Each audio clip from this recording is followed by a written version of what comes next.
কমিটির বাবুরা তখন আপনারা গন্ডগোল করেন। আপনারা জানেন সমস্ত বিশ্ব আজকে রোগাক্রান্ত করোনায়। এই করোনায় সবচেয়ে ক্ষতিগ্রস্ত হয়েছে আমাদের বাংলাদেশে। 1 নম্বরে শিল্পীরা, 2 নম্বরে যারা ওয়াজ করে হুজুররা, 3 নম্বরে যারা ডেকোরেশনের কাজ করেন তারা। যদি আপনারা এইভাবে এই কমিটির হাতে যদি দান না আসে তাহলে আমাদেরও তো বিদায় বেলায় সমস্যা হবে, তাই না? তবে আমরা যেখানে যেখানে গান করতে যাই, চারিদিকে কবি গান গাই, ঘরের চালে শোন নাই, এরকম কমিটির বা এরকম নেতাবর্গদের পেলে আমরা 2, 4, 500, 1000 টাকা বকশিস পাই। তাও তো আজকে পেলাম না কেন জানেন? এটা কমিটির বাবুরা চিন্তা করছেন যে ওটা আমরা বিদায়ের সময় পুষিয়ে দেবো, তাই না? এই জন্য গানের কর্তা হলো 3 জন। গানের কর্তা একজন, 3 জন যারা গান পরিচালনা করেন গান কমিটি, আর যারা গান পরিবেশন করেন শিল্পীবৃন্দ, আর যারা গান শুনে থাকেন আপনার শোনার মানুষ। এই 3 কর্তাদের মন যতক্ষণ এক না হয় ততক্ষণ সেখানে সঠিকভাবে ভগবান দর্শন দেন না। তাই আপনারা দয়া করে কথা নেবেন, নীরব হয়ে শ্রবণ করবেন। আজকের আলোচনা হচ্ছে দাপর কলি। আমার বিপক্ষে সরকার যিনি, তার পক্ষে সত্য, ত্রেতা এবং দাপর, এই 3 যুগ, আর আমার পক্ষে শুধু কলি যুগ। আমি সাক্ষাৎ কলি হয়ে দাঁড়িয়েছি। তাই চরম ধরে পরিমাণে কেউ গন্ডগোল করবেন না, শুনে হবেন খুশি। এই কবিতাদের মুখ কিন্তু নাপিতের খুরের চেয়ে ধার বেশি। নাপিতের খুঁড়ে কেটে গেলে অ্যান্টিসেপ্টিক মলম দিলে 2 দিন পর হয়তো বা সেরে যেতে পারে, কিন্তু কবির মুখে যদি একবার কারো কেটে যায়, ওর না মরা পর্যন্ত কলঙ্ক দূর হয় না। এই জন্য করি বর্ণনা, দয়া করে কেউ কোনো কথা বলবেন না। আমার দাদা বলে গেলেন যে কলিযুগে মা বাবার কপালে নাকি ভাত নাই, বলেছেন না? ভালো কথা। দিয়ে বলি কাব্যের সূত্র, আমরা ব্রহ্মার 18 জন মানুষ সূত্র। আমাদের একটা বোন আছে যিনি ব্রহ্মার মানুষ কন্যা, তার নাম হচ্ছে সন্ধ্যা। আমরা 4 ভাই হচ্ছি এই 18 জন ভাইয়ের মধ্যে অন্যতম। একজন সত্য, একজন ত্রেতা, একজন দাপর, আর একজন কলি। এই 4 ভাই। আমি ছিলাম নাবালক মায়ের কোলে, আর আমার 3 ভাই ছিল সাবালক। তা আপনাদের এদিকে যদি কোনো বাবার 4 জন ছেলে থাকে, ওই বাবার সম্পত্তি যদি ভাগ করা হয়, 4 ভাগে ভাগ করে দেওয়া হয়, তাহলে সবচেয়ে আগে ভাগ বসে নেবে কোন ছেলে? ভাগ চেয়ে নেবে কোন ছেলে? বড় ছেলে না ছোট ছেলে?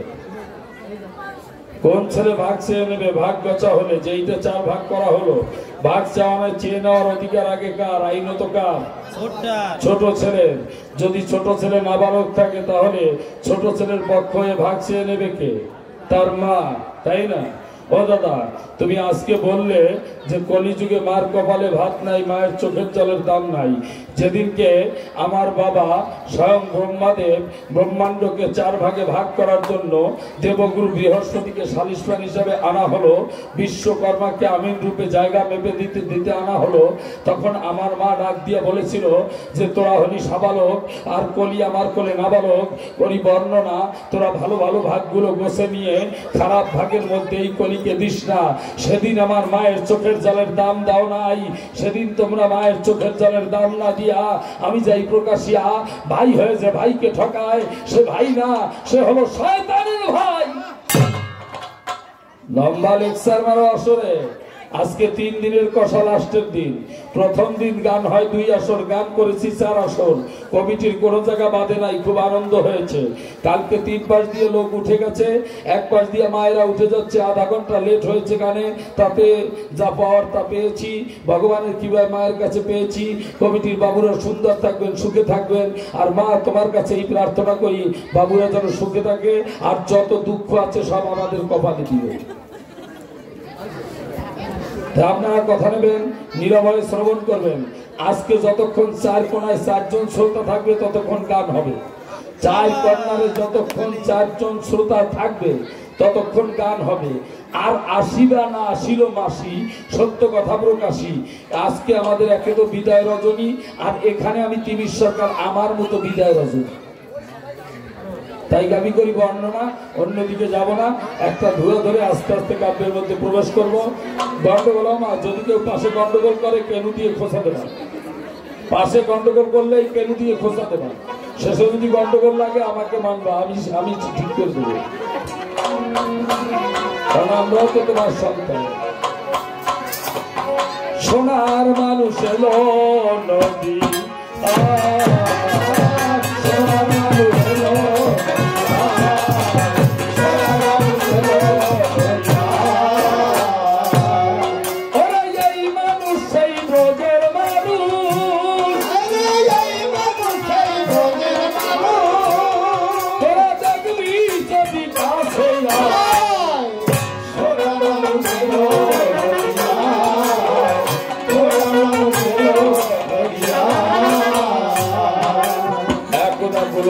রাধাকৃষ্ণ আপন মনে একটা বনের সৃষ্টি করলেন, তার নাম হলো চম্পক বন।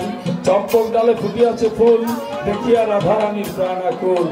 রাধারানী ধরে বলছে গোবিন্দের পায়, বন্ধু দয়ময় আমার কথা নাও। ওই চম্পক ডালে ফুল ফুটেছে, আমাকে ফুল পারিয়া দাও। সাথে সাথে গোবিন্দ মন করে খাতি, হাতে ধরলেন শক্ত লাঠি। লাঠি দিয়ে যখন ফুলকে আঘাত করতে যায়, রাধারানী ধরছে গোবিন্দের পায়, বন্ধু করি মানা, এই শক্ত লাঠি দিয়ে কোমল ফুলে আঘাত করো না, কেননা তোমার ফুলের আঘাতে যদি একটা ফুলের পাপড়ি ভেঙে যায়।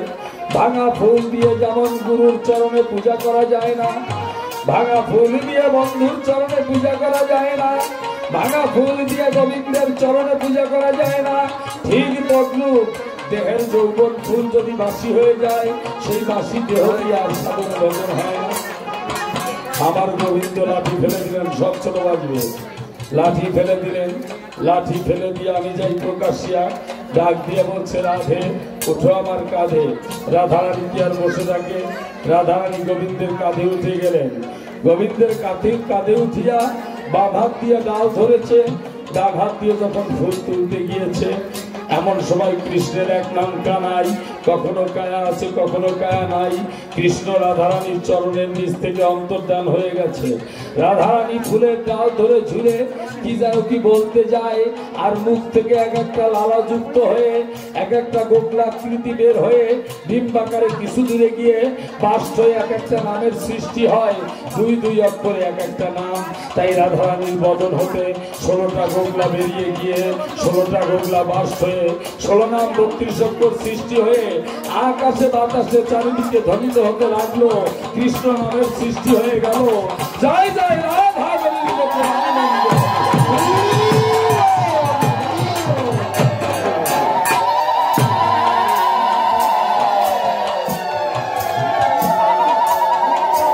এইবার আমার রাধারানী ঝুলে আছেন, আমার রাধারানী লাল ধরে ঝুলে আছেন। আমার কৃষ্ণ গুণমণি এসে তাকে ভিড় দিয়ে নামিয়েছে। ভিড় দিয়ে যখন নিচে নামালো, ডাক দিয়ে গোবিন্দ বলছে রাধে বলো নির্বিবাদে তুমি যে নাম উচ্চারণ করিলে সেই নাম একটু উচ্চারণ করে শোনাও। রাধারানী মনে পায় না সুখ, চেপে ধরলেন গোবিন্দের মুখ। গোবিন্দ এই নাম এখনের জন্য না, এটা সত্য যুগ। সত্য যাবে, ত্রেতা যাবে, দাপর যাবে, কলির হবে। কলিযুগ যখন আসবে, কলির হবে স্বল্প আয়ু, অন্নগত প্রাণ, নারীগত মন, থাকবে না সাধন ভজনের সময়। তখন গীতার তাদরযজ্ঞ লাগবে না, একমাত্র নামযজ্ঞ শ্রেষ্ঠ হবে। এই নামযজ্ঞ শ্রেষ্ঠ হবে। এই নাম নিয়ে যেখানে এই নামযজ্ঞ হবে, এই নামের ধ্বনি যতদূর পর্যন্ত যাবে, শুধু মানুষ নয় সমস্ত জীব জন্তু নির্বাণ মুক্তি পেয়ে বৈকুণ্ঠবাসী হয়ে যাবে। ভালো রাধা গোবিন্দ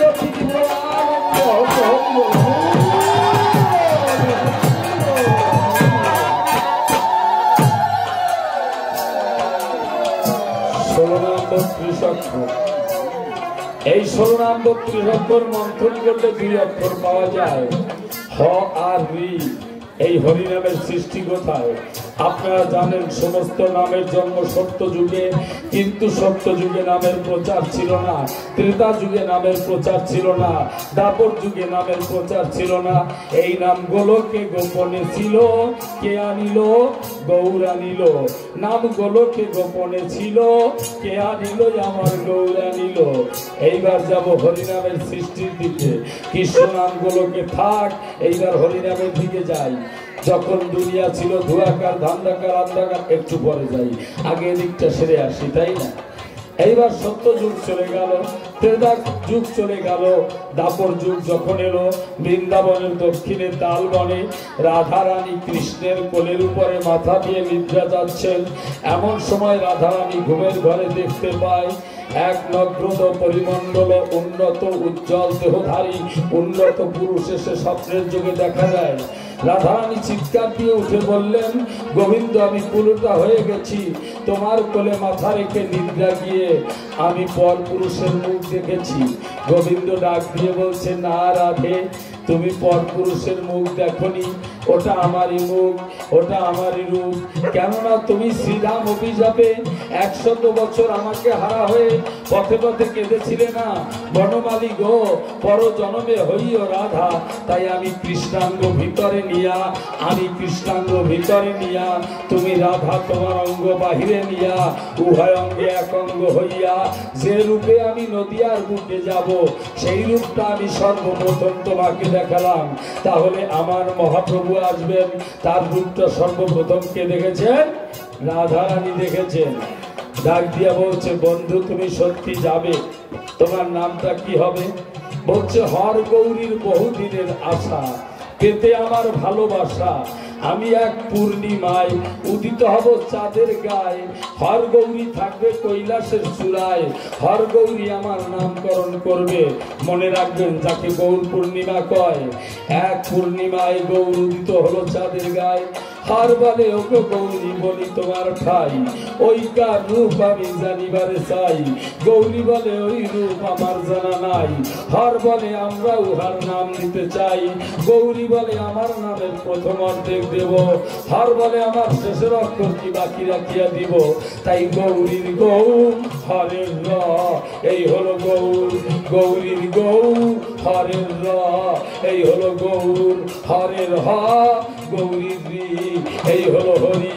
হর গৌরী আকাশের গায়ে মহাপ্রভুকে দেখিয়া তাদের নাম ভাঙ্গাইয়া সর্বপ্রথম গৌর হরি নাম রাখিয়াছিল। জয় জয় গৌর হরি, প্রীতি আনন্দে ভক্ত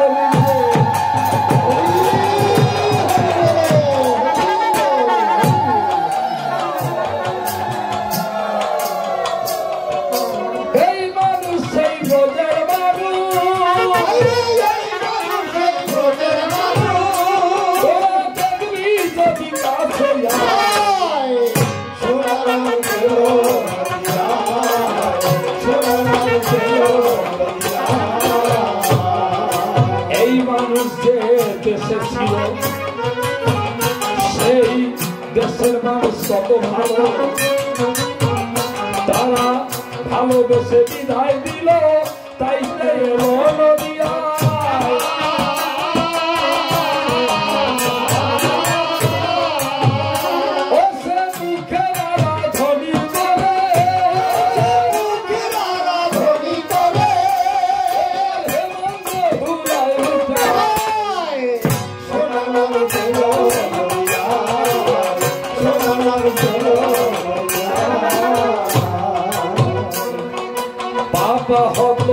জীবের তরে নিজে মাথা মুন্ডন করে নাম বিলায় সে দাঁড়ে দাঁড়ে পায়ে ধরে নাম দিয়ে যায়।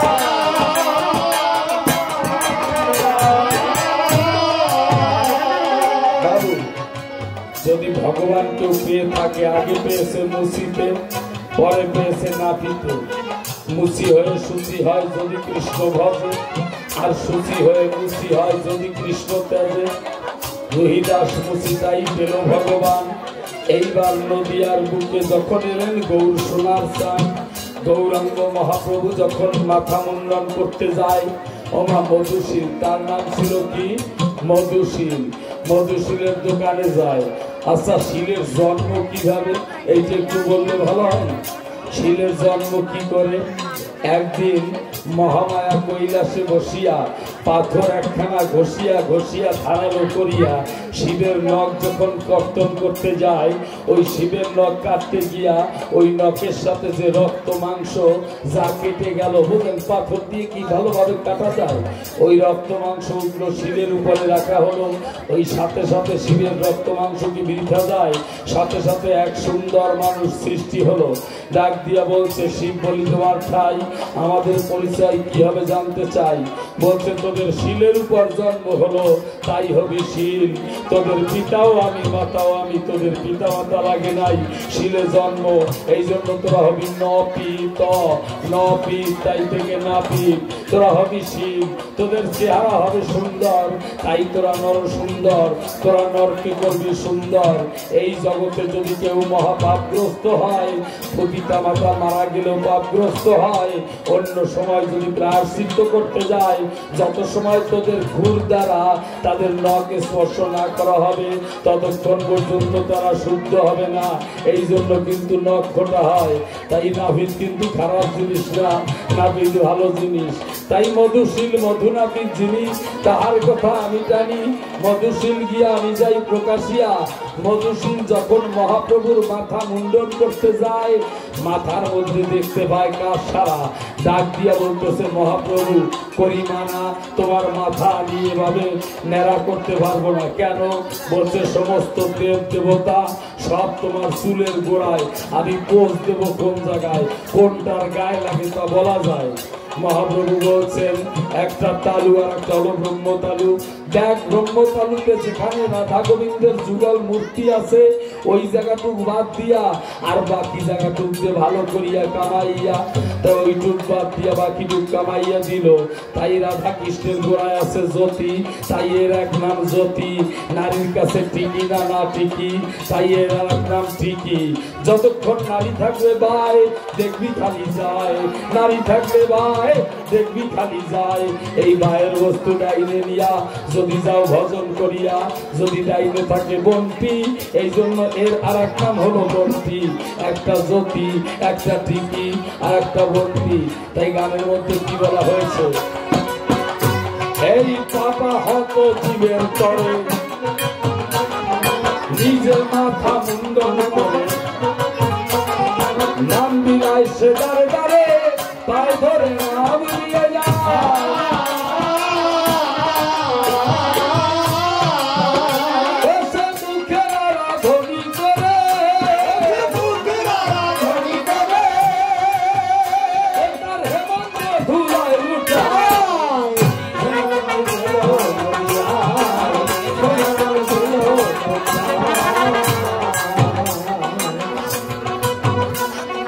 কলির জীবের ভাগ্য ভালো, নিতাই চাপার খাতে নদের পারের কলি উঠে গেল, পারা পারে নালার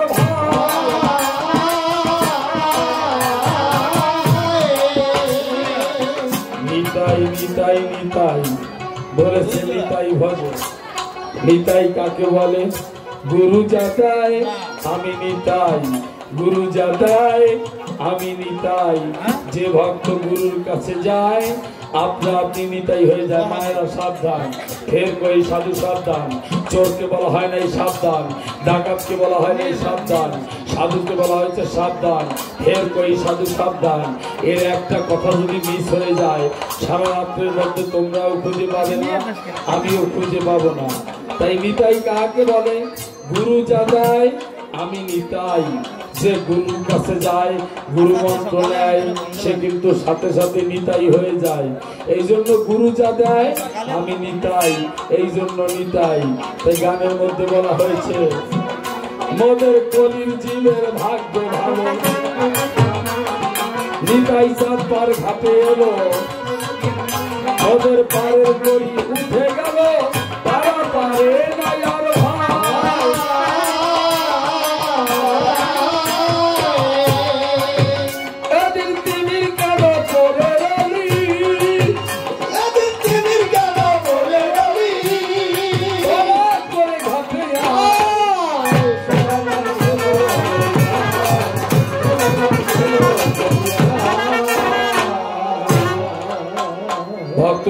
চরন্তরী সর্বাগ্রে শিরে ধরি যাব আমি স্বীয় ভূমিকায়। আপনারা কথা নেবেন, যার যার মোবাইলগুলো একটু সাইলেন্ট করে রাখবেন। ওই মোবাইলে ক্রিং ক্রিং যখন করে ওঠে আমার মনও ক্রিং ক্রিং করে যায়, এই জন্য কথা নেবেন, মোবাইলগুলো সাইলেন্ট করে রাখবেন, ভাইব্রেশন দিয়ে রাখবেন। আর ও জায়গায় আছে থাক, ওর কোনো সমস্যা নাই, ওখানে আছে থাক বাবা, ডাকাডাকি করলে আবার এক নামবে আবার উঠবে, বসে থাকে থাক। তা দেখেন লক্ষ্য করে, আমি বলি সবার ধারে কিভাবে হরি নামের উৎপত্তি হলো। আগে কৃষ্ণ নামের উৎপত্তি হয়েছে, আমি বলি সবার কাছে কৃষ্ণ নাম এক জায়গায় রাখা হলো, কোথায় গোলকে থাক ওখানে। যখন ছিল দুনিয়া ধুয়াকার, দান্দাকার, আন্দাকার, নিরাকার, নির্বিকার, নির্বিকল্পময়, ঠিক এমনই সময় আপনারা জানেন সবে, তবুও বলতে হবে, হঠাৎ মহাশক্তি নিজে এক আলোকপিণ্ড হয়।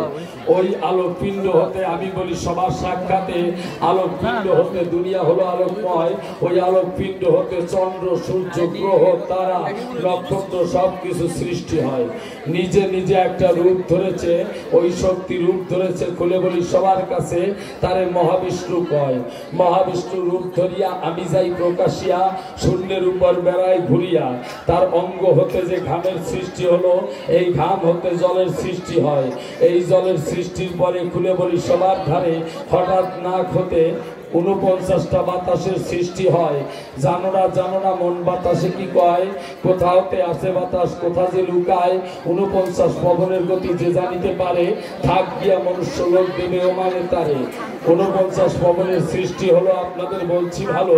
এই 49 পবনের পরে বলি আমি সবার ধারে, এত কথা কিসে দেবা, কি ঢুকছে, কি সাপ ঢুকছে, কয় কি কয় ঠিক আছে, কয় ঠিক আছে। মানে এক বাংলাদেশি ছেলে বিদেশি মহিলার সাথে প্রেম করে, বুঝছে, বিদেশি মহিলার সাথে প্রেম করে, কিন্তু ওই মহিলা শুনতে পেয়েছে যে বাংলাদেশের ছেলেটার অসুখ, মানে তার বন্ধুর অসুখ। ও ছাতা তাড়াতাড়ি কি করেছে জানেন, ও একটা এক প্রকারের মেয়েরা জামা গায়ে দেয় না, যে এইখানে টাইট থেকে চতুর্ভাষ দিয়ে ফুলানো বিদেশি মহিলা, ওই যে যারা ওই র্যাকেট খেলায়, হ্যাঁ ফেদার খেলায়, ওদের দেখা যায়। আর নিচে কিন্তু ওই মহিলা তাড়াতাড়ি বন্ধুর ওষুধ দেখতে আসবে, মহিলার উপরের টুক ছাতি টুক পড়ছে, ওর নিচের টুক ছাতা পড়তে মনে নাই, বুঝছে, পড়তে মনে নাই বলি সবার ঠাই আসিয়া ঢাকা শাহজালাল এয়ারপোর্টে নামিয়ে যে চলে দৌড় দিছে, এক ভদ্রলোকের গায়ে বেজে শীত হইয়া পড়ছে, সাথে সাথে ভদ্রলোক টানিয়ে উঠেই কয় ঠিক আছে। তা মহিলা বলতেছে আমার ছাতির ছাতা উল্টিয়ে গেছে আর তোমার ঠিক আছে, হ্যাঁ আমার সব উল্টিয়ে গেছে আর তোমার ঠিক আছে, আমার পাশারি কেটে গেছে আর এইটার দিয়ে কয় ঠিক আছে। স্মরণ করে করিবে না, কেউ মোটে গন্ডগোল করো না।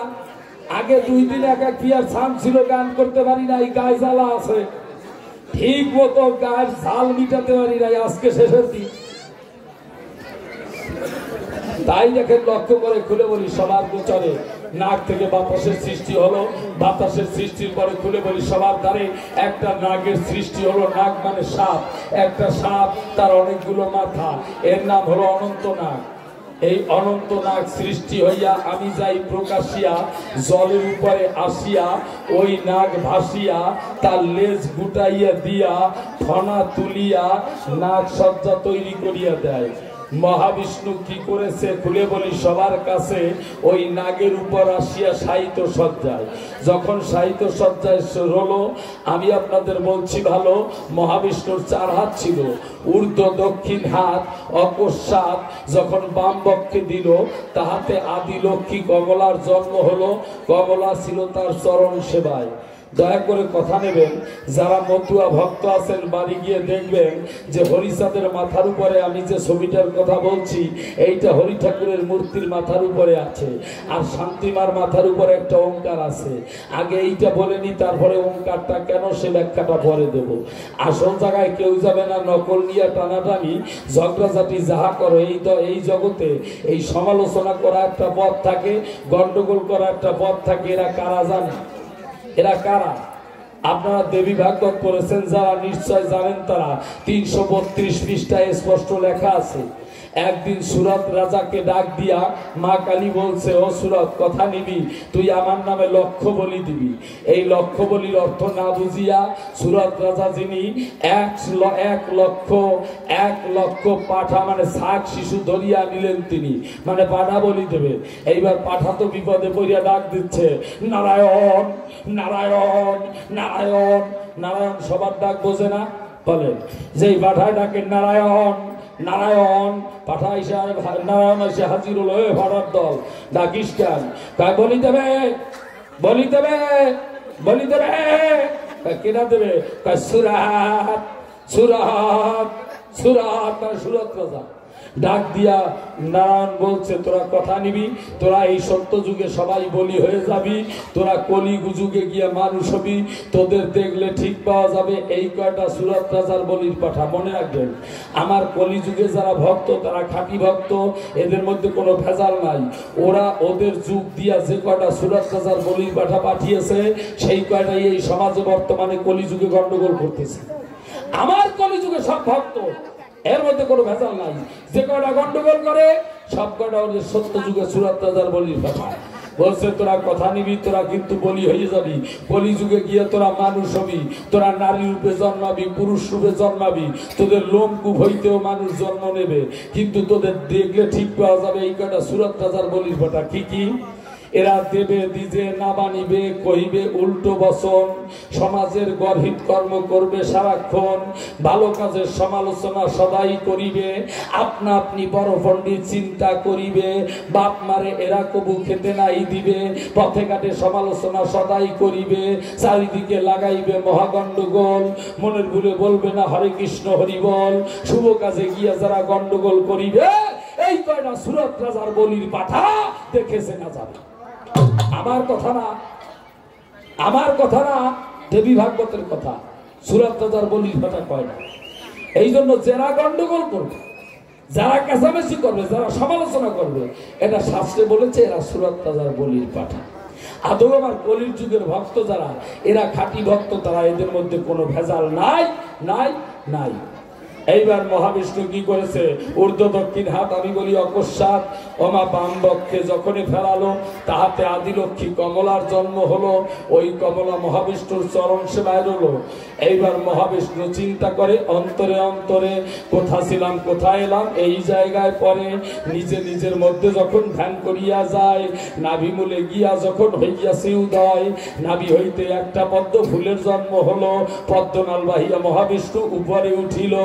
উপরে উঠিবার পরে ওম শব্দ হয়, আদি শব্দ ওমকার জানিবেন নিশ্চয়। অউমাতে ওম শব্দ হলো, তাহাতে তিনজন পুরুষ সৃষ্টি হয়ে গেল। ব্রহ্মা বিষ্ণু শিবের সৃষ্টি জানি হয়, নাভিবদ্ধ হতে ব্রহ্মা বিষ্ণু শিব সৃষ্টি হয়ে জলের উপরে সাধনায় গিয়েছে 3 জায়গায়। এইবার মহাবিষ্ণুর নাভি দিয়া আমি যাই প্রকাশিয়া, এক বিন্দু জল যখন ঝরিয়া পড়িল, জল যখন জলে পড়লো, আপনাদের বলছি ভালো, এই আদ্যাশক্তি মহামায়ার সৃষ্টি হলো। এই আদ্যাশক্তি মহামায়ার সৃষ্টি হয়। মহামায়া ডেকে বলে মহাবিষ্ণুর ঠাই, শোনো শোনো শোনো, তা তো তোমারে জানাই, আমার দ্বারা কিবা হবে এই না দুনিয়ায়, সত্য কথা বললে বাবা আমার ভালো হয়। ডাক দিয়া বলছে তখন মহামায়ার ঠাই, শোনো শোনো মহামায়া তোমারে জানাই, আমার দ্বারা 3 জন পুরুষ সৃষ্টি হয়ে গেছে, ব্রহ্মা বিষ্ণু শিব তারা সাধনায় আছে, দয়া করে মহামায়া আমার কথা লও, 3 পুরুষের একজনকে বিয়ে করে নাও, বিয়ে করে জগতে সৃষ্টি বাড়াও। মহামায়া তখন রওনা দিয়ে বলি সভা সন্নিধানে ব্রহ্মার কাছে গিয়া ওম নম ব্রহ্মদেবায় বলিয়া ব্রহ্মার ধ্যান ভাঙিয়া ডাক দিয়া বলছে, ব্রহ্মাদেব কথা নাও, আমাকে বিয়ে করে লও। ব্রহ্মা করে মানা, তোকে যে করেছে সৃষ্টি, আমাকে সে করেছে সৃষ্টি, সেই দিক থেকে শোন, তুই হস আমার বোন, ভাই হয়ে বোনকে কখনো বিয়ে করা যায় না, আর তুই হচ্ছিস নারী, নারী মানে মা, মাকে কখনো বিয়ে করা যায় না। যেই ব্রহ্মা না না না না 4 বার বলিয়াছিল, এক ব্রহ্মার মুখ ফাটিয়া 4 মুখ হইল, ও নাম ব্রহ্মা জপে চতুর মুখে। এইবার বিষ্ণু ধ্যান যোগে দেখতে পায় আমার দাদা ব্রহ্মার 4 মুখ হয়, আমার যে কয় মুখ হবে বলা নাই যায়। এইবার মহামায়া যখন বিষ্ণুর দিকে ধায়, মহামায়া দেখতে পায় বিষ্ণু দৌড়াইয়ে ফলায়। তাই বিষ্ণুর 1 মুখ। ওই দিন যদি মহামায়া বিষ্ণুরে ধরতে পারতো, বিষ্ণুর যে মুখ কয়খান হতো তা বলা যেত না। এইবার গিয়ে ধরছে শিবরে। শিবরে যখন ধরিয়া আমি যাই প্রকাশিয়া, শিবরে বলছে ডাক দিয়া, ও শিব আমার কথা নাও, তুমি আমাকে বিয়ে করো। শিব করে মানা, তুই আমার মা, তোকে বিয়ে করা যায় না। শিব যখন না না না না না 5 বার বলিয়াছিল, তখন এক শিবের মুখ ফাটিয়া ঈশান উষান অঘোর সদ্যজাত তৎপুরুষ বামদেব এই 5খানা মুখের সৃষ্টি হলো। এই 5 মুখের সৃষ্টি হয় 3 জায়গা দিয়ে শাক খেয়েছে না। বর্তমান ছেলে মেয়েরা যারা শাক খাওয়া কয়, কেউ বিয়ে করতে চায় না। 3টা ছেলে, কেউ বিয়ে করতে চাইল না। ওখান থেকে ফিরিয়ে গিয়া বাবার কাছে কয়, শোনো শোনো শোনো বাবা, বলছি তোমায় 3 জনের কেউ আমাকে বিয়ে করতে নাই চায়। এই সময় ডাক দিয়া মহাবিষ্ণু কয়, শোন না গো মনে আমার আছে বটে ভাবো, তোকে আমি এই মুহূর্তে যোগ মায়া দেব। মহামায়া শক্তি আগে করিয়াছি দান, যোগ মায়া এইবার আমি করলাম সম্প্রদান। যোগিনীর ন্যায় ধারণ করাইয়া আমি যাই প্রকাশিয়া, এই মহামায়াকে শীত করিয়া জলের উপর দিয়া ভাসাইয়া দিল, উত্তল তরঙ্গ বিসিমালার সৃষ্টি করিয়া দিল।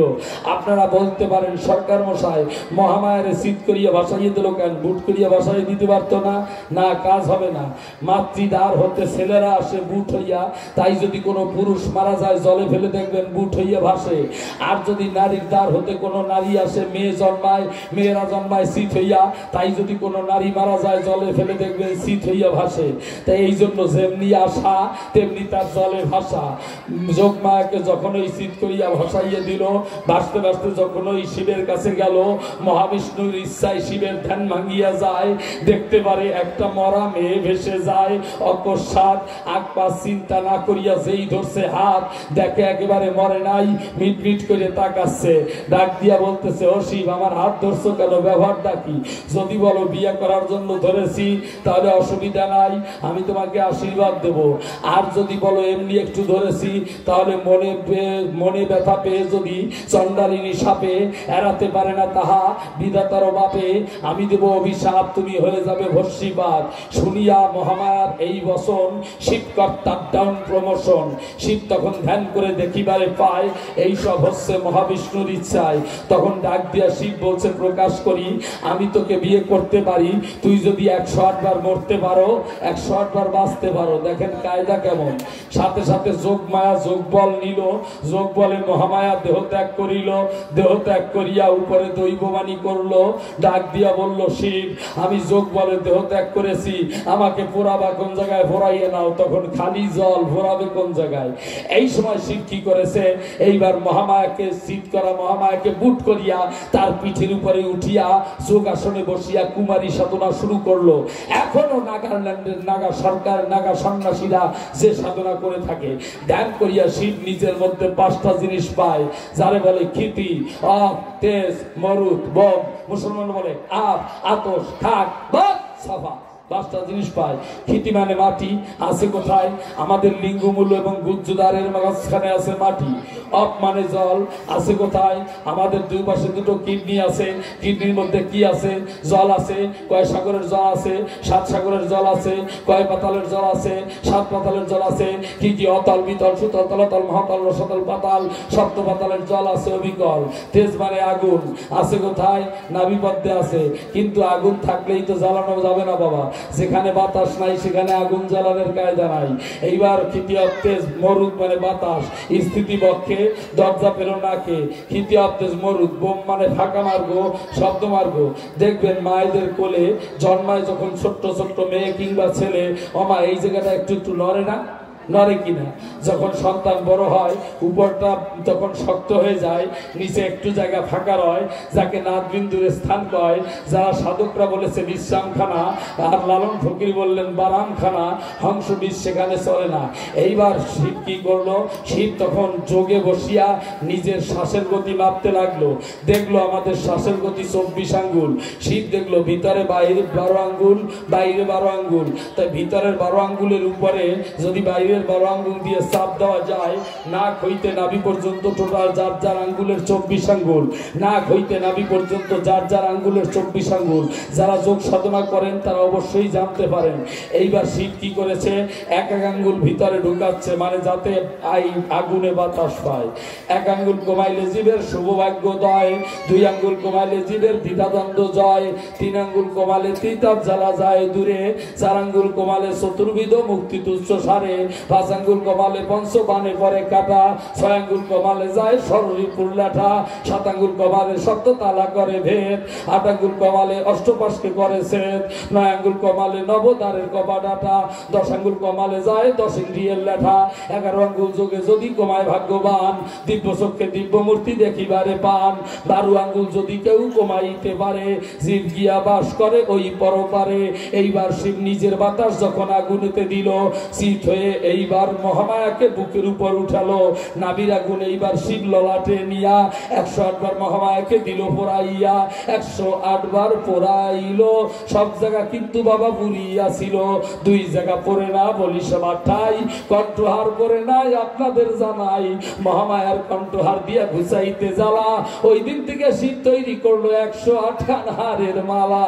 এই দিন থেকে তাই পুরুষের চেয়ে মায়েদের 1 খানা হার কম, এই গলার হার খানা কিন্তু নাই। আমার জন্য তোমরা কেউ দোষ দিও না, কষ্ট পেও না। শিব নিয়ে গেছে, করবা কি কও, শিব নিয়ে গেছে, তোমরা কি করবা। আর কোন জায়গায় পড়ে না, নাভিপদ্ম পড়ে না, এর বাস্তব প্রমাণ আছে। আপনারা যারা ত্রিবেণীতে স্নান করতে গিয়েছেন, ভারতের ত্রিবেণীতে স্নান করে উঠে দেখবেন ডান পাশে 6টা শ্মশান আছে, কাঠ দিয়ে মানুষ পোড়ানো হয়, 2টা শ্মশান আছে কারেন্ট দিয়ে মানুষ পোড়ানো হয়।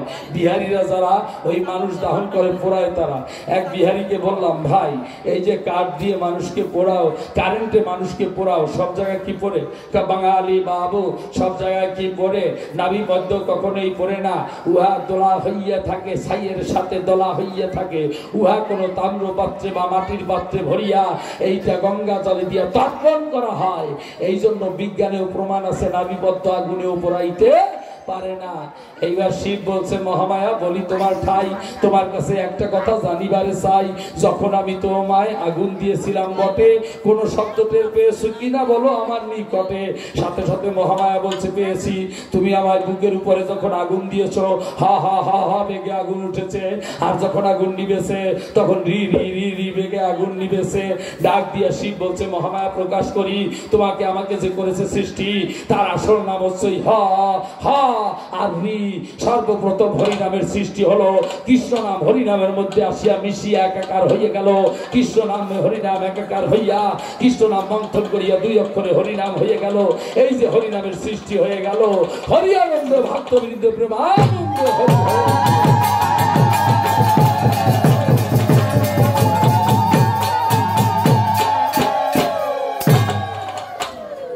এই তো নামের সৃষ্টি হয়ে যায়। এই নামের সৃষ্টি হয়েছে, খুলে বলি সবার কাছে, আবার কি হয়েছে, আবার কি সাপ ঢুকছে না গুই সাপ ঢুকছে? ওরে মারে, একটু সুস্থ হয়ে থাকো রে, আর তোমাকে জ্বালাবো কিনা ভগবান জানে। কার কয়দিন এই জগতে আশা বাসা ভালোবাসা থাকা কেউ জানে না। একটু ধৈর্য ধরে শোনো, গন্ডগোল করো না, গন্ডগোল করো না। আমি আগেও বলছি গন্ডগোল করো না। তোমরা জাগো, সন্তানদের জাগাও, এরা মানুষ হবে, সন্তানদের জাগা। এইখানে একটা মন্দির গত বছর এরকম দেখে গেছি। কেন তোমাদের এই 7 বার জলিল করে টাকা নাই, অর্থ নাই? মুসলমানদের পাশাপাশি এইখানে কয়টা টাকা উঠাচ্ছে এই মন্দিরের উন্নতির জন্য, কবিগানের জন্য, মায়ের পূজার জন্য। আর তোমরা মনে হয় যেন একেবারে মনে হয় যেন টাইটানিক জাহাজ ডুবতেছে, এইরকম চিৎকার শুরু হয়ে গেছে। কেন শুরু করো চিৎকার? দেখো না লজ্জা কিনা ভয় 3 থাকতে নয়। প্রত্যেকটা বাসের ভিতরে যাবে, লঞ্চের ভিতরে যাবে, হুজুররা কি করে জানো? একতলা। আজকে হুজুররা যদি কষা কাজ দিয়ে একটা মসজিদ করে, কালকে সেখানে টিনের বেড়া হয়, পরশু দিন 1 তলা বিল্ডিং হয়, তারপরে 2 তলা বিল্ডিং হয়, 3 তলা বিল্ডিং হয়। কি করে হয়? দানের গুণে হয়। তারা দান দেয়, প্রাণ খুলে ধর্মকে ভালোবেসে দান দেয়, তাই হয়। দেখ বাবা, বাসের মধ্যে উঠলে এই যে আল্লাহর বান্দা, এই জামানার সব কিছু ধ্বংস হয়ে যাবে, আল্লাহর ঘর মসজিদ ঘর কখনোই ধ্বংস হবে না। 1 তলার কাজ শেষ হইয়াছে, 2 তলার কাজ হবে। 100 টাকা 500 টাকা যে যা পারেন দান করিবেন। দানকারীদের মাতা পিতা সুখে রাখেন গো, কবরে নূরের টুপি পরাইয়া উঠাইবেন হাসরে। এমনি করে যখন বলে তখন 1000 টাকা 2000 টাকা 5000 টাকা দেয়। আর ছোটখাটো একটা ওয়াজ মাহফিল হলেও 5 লক্ষ 10 লক্ষ টাকা উঠে যায়। হুজুর বলে তোমরা কে কি দান করবে আল্লাহর নামে? দুনিয়ার ব্যাংকে সব পড়িয়ে থাকবে, কিন্তু আল্লাহ পাকের নামে দান করলে শেষ ব্যাংকে বলছিরা পার হইতে পারিবে। আলহামদুলিল্লাহ। এই বলিয়া যখন ডাক দেয় সবাই লক্ষ লক্ষ টাকা দেয়। আর এইখানে বসিয়া একটু আগে কমিটির বাবুরা কয়টা টাকা উঠানো শুরু করিয়াছিল। এমন সময় তোমরা জানো, মনে হয় যেন এখানে ভূতের ক্যাসকেসি শুরু হইয়াছিল। নাজবিল্লাহ, আস্তাগফিরুল্লাহ, তওবা। একটু ধৈর্য ধরে বসে থাকো, ধর্মের উপরে আমাদের ভালোবাসা না। তাই এই জন্য বলি দাদা, তোমার ধারে দেখো একটু লক্ষ্য করে, তোমাদের যুগে নামের সৃষ্টি, কিন্তু তোমরা নামের প্রকাশ ছিল না, তোমরা নাম পাও নাই। আমরা কলিযুগে নাম পেয়েছি, তাই এই জন্য কলিযুগকে বলা হয় ধন্য পুষ্পবন্ত কলিযুগ। চারিযুগের ভক্ত যারা, চারিযুগের ভক্ত যারা কলিযুগে বসবাস করে তারা, এই জন্য কলিযুগের উপরে কলি হচ্ছে পুষ্পবন্ত কলিযুগ। সত্যকে পুষ্পবন্ত সত্য বলে না, দাপরকে পুষ্পবন্ত দাপর বলে না, ত্রেতাকে পুষ্পবন্ত ত্রেতা বলে না, কলিকে বলা হয় পুষ্পবন্ত কলিযুগ। এই কলিযুগের উপরে আর কোন যুগ নাই, নাই, নাই। দিয়ে গেলাম 3 গাই। ভেজাল আছে? নাই। উনি কয় কি, ব্যবহারটা কি, তুমি আমারে, আমি তোমার রাজ্যে এসেছি, আমার সত্যের রাজ্য চলে গেল, ত্রেতা দাদার রাজ্য চলে গেল, দাপর দাদার রাজ্য চলে গেল। এবার দাপর দাদা লাঠিতে ভর দিয়ে আমি কলি রাজা, আমার রাজ্যে আসলো। আমি সিংহচিহ্নিত আসন বসে আছি, সেটা সিংহাসন। সিংহাসনে বসিয়ে যখন আমি বিচার কার্য পরিচালনা করছি, এমন সময় আমি দেখতে পাচ্ছি এক কর্নারে এসে দাদা দাঁড়িয়েছে। দাদার মনে বড় ব্যথা লেগেছে। দাদা বলছে, তুই আমাকে একটা প্রণাম দিস নাই কেন? এইটা কি তোর কলির ধর্ম? আমার একটা প্রণাম দিস নাই কেন? ও দাদা, আমি করি বর্ণনা, কলিযুগে বিচারকের আসন ছেড়ে উঠে প্রণাম দেওয়ার আইন নাই। বাবু আপনারা জ্ঞানী জন গুণীজন আছেন, বলেন কোন জজ বাবু যদি জজের চেয়ারে বসে বিচার করতে থাকে, জজ তার চেয়ারে বসে বিচার করতেছে, এই সময় জজের বাবা যদি জজের পাশে আসে, জজ উঠে বাবারে প্রণাম করতে পারবে? পারবে? আইনজ্ঞ লোক আছেন, বলেন পারবে না।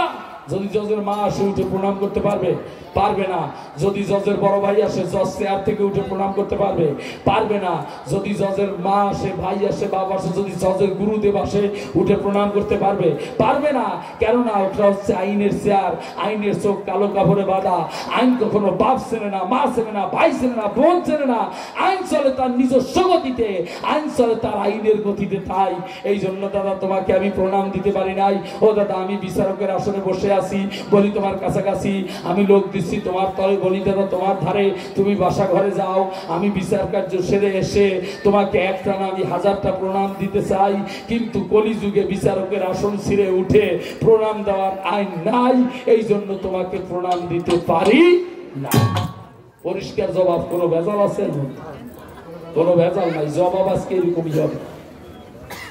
52টা প্রশ্ন করছে, 52টা, টোটাল 52টা, একটা দুইটা না।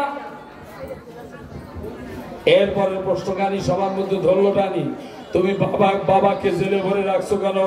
বাবা কেউ দাদা, তুমি বুড়া মানুষ, তুমি তো চোখে ঠিক মতো দেখো না, এ জেল সে জেল না। আমার এই কলিযুগে যে ছেলে রাখতে পারে তার বাবাকে জেলে, তার মতো মহাসাধক আর একজনও মেলে না। মেলে? বাবাকে যারা জেলে রাখে, কি জেল? যে জেল দেখো সে জেল না। আমার কলিযুগে অশ্বিনী গোসাই বলেছেন, যে জন রক্ষা করে পিতৃধন, সেই সেভাবে বাপের বেটা বিচক্ষণ। ও দাদা, আমরা পিতা সহ পিতৃধনকে সহস্রার নামক জেলখানাতে আটকে রেখেছি। আমরা পিতা সহ পিতৃধনকে সহস্রার নামক জেলখানাতে আটকে রেখেছি। তাই তুমি দাদা বুড়া মানুষ ঠিক মতো দেখো নাই, আমরা কোনো অন্যায় করি নাই, করি নাই, করি নাই। ওখানে মায়ের গলায় দড়ি কেন? হ্যাঁ, মায়ের গলায় দড়ি না, মায়ের গলায় দড়ি। মানে আমরা সাধারণ মানুষ চোখ দিয়ে যা দেখি সব দেখা ঠিক না। আমার দাদা বুড়া মানুষ, তো তুমি ঠিক মতো চোখে দেখো। একবার আমি তিমির সরকার হয়ে বলছি, আমার গুরুদেব স্বরূপ বাবু, যিনি আপনারা অনেকেই বলবেন ভালো চিনি, এই স্বরূপবাবু যখন কপোতাক্ষ নদের ওপারে গান করতে যাবে, এই সময় কপোতাক্ষ নদটা খুব বড় ছিল। কপোতাক্ষ নদের এপারে দাঁড়িয়ে আছে, দেখতে পাই কপোতাক্ষ নদের ওপারে ভাঙন পাড়ের উপরে একটা মেয়েকে 10-12টা ছেলে শীত করে চেপে ধরেছে, আর একটা ছেলে বুট হয়ে যেন কি করতেছে। মেয়েটা বলতেছে, বাবারে মারে গেলাম রে, বাঁচাও। স্বরূপবাবু চিন্তা করলো, সর্বনাশ, দিবালোকে নারীর অত্যাচার, এ কি সহ্য হয় বারবার। আরো যুবক ছেলেদের নিয়ে আমি যাই প্রকাশিয়া, নদীর ওপারে মেয়েটাকে বাঁচাবার লাগিয়া, বাঁচানোর জন্য গিয়া আমার গুরুদেব স্বরূপবাবু বাঁচাবে কি তা চাই, মুখে রুমাল দিয়ে হাসতেছে দেখতে পাই। ডাক দিয়ে বলছি, বাবু ব্যাপারটা কি? বলছে, ওপার দিয়ে যা দেখছিলাম তা ঠিক না। ওই মেয়েটা কঙ্কে একটা কলসি নিয়ে আমি যাই প্রকাশিয়া, ভাঙন পারে জল উঠানের লাগিয়া, যখন জল ভরিয়া জল ধাক্কা দিয়া মাজায় নিতে গেল, সাথে সাথে পা সরে গেল ভাঙন পারে। ওই ভাঙন পারে লোহার কাস্তে ভাঙা ছিল, ওই কাস্তে ভাঙা পায়ের মধ্যে ঢুকিয়া এরপর ওপর হয়ে গেল। ওই মেয়েটা যখন চিৎকার দিল, জলের কলসি পরে ডুবে গেল। মেয়েটা চিৎকার দিল, মেয়েটার ছিল 7 ভাই। ওই ভাইয়েরা দৌড়ে এসেছে, আর এক ভাই ডাক্তার আনতে গেছে। বাবু সে সময় তো সচরাচর অবাস করা ইঞ্জেকশন পাওয়া যেত না, তাই ভাইয়েরা এসে বোনকে চিৎ করে চেপে ধরেছে। আর ওই ডাক্তার আসিয়া আস্তে আস্তে ব্লেড দিয়ে কাটিয়া কাটিয়া ওই পায়ের লোহা বা জংগুলো বের করতেছে। মেয়েটা বলতেছে, বাবারে মারে গেলাম রে, বাঁচাও। এবার দিয়ে দেখলাম কি, এবার দিয়ে দেখলাম কি মেয়েটাকে অত্যাচার করা হচ্ছে। ওপারে গিয়ে দেখলাম কি মেয়েটাকে বাঁচানো হচ্ছে। এই জন্য দাদা করি বর্ণনা, আমরা মানুষের চোখ দিয়ে যা দেখি আমাদের সব দেখা ঠিক না, ঠিক না, ঠিক না। এই জন্য বলছে মায়ের গলায় দড়ি কেন? না, মায়ের গলায় দড়ি না, মায়ের গলায় দড়ি। এই যে আমার বিপক্ষে ভূমিকা বাদ দিয়ে বলা দরকার, মানস সরকার এখানে গান করছে, ওর মা বাড়িতে বসে ঠাকুর ঘরে বসে ডাক দিয়ে বলছে, ঠাকুর আমার মানুষ যেন ভালো সঙ্গ করতে পারে। ওর মা কিন্তু বাড়িতে ঠাকুর ঘরে বসে কান্না করতেছে। ওর মা কান্না করতেছে কেন? কেন কান্না করতেছে? এই যে মানুষের জন্য মানুষের মা বাড়ি বসে কান্না করতেছে, এই কান্নাটা মঙ্গলের না অমঙ্গলের? মানুষের জন্য মঙ্গলের না অমঙ্গলের? মঙ্গলের। আচ্ছা, মানুষের জন্য মানুষের মা কাঁদে কেন? মানুষ তার নারী সেরা ধন, মায়ার বাঁধন, মায়ার দড়ি গলায় আছে, এই জন্য কিন্তু মা কাঁদতেছে। তুই দয়া করে আমার কথা নিবি দাদা, শাহজালাল এয়ারপোর্টে যাবি, প্রতিদিন কত ছেলে কত মেয়ে বিদেশে কাজের জন্য প্লেনে চড়ে উড়ে যাচ্ছে না? তাদের মা বাবারা বসে কান্না করতেছে না?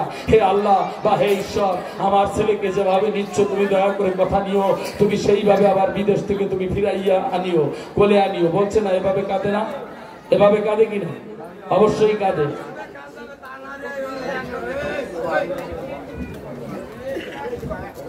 বাবা সামনের বার ভালো সরকার বায়না করি আইনো, তারা আসাবে কান্দাবে সবকিছু করবে।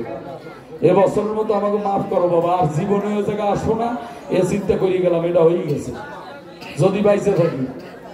কারণ বাবা ঘটনা কি জানেন, আগে আমরা পিঠা খাইতাম না, পিঠা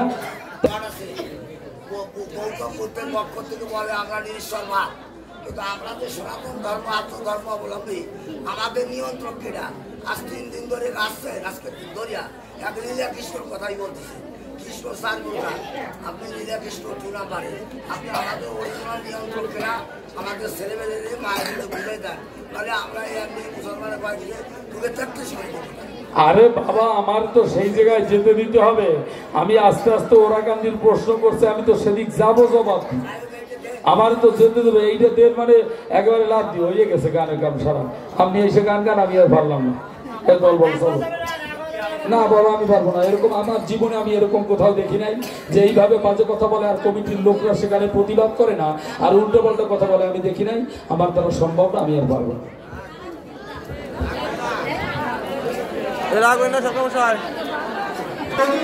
হ্যালো হ্যালো চেক হলো।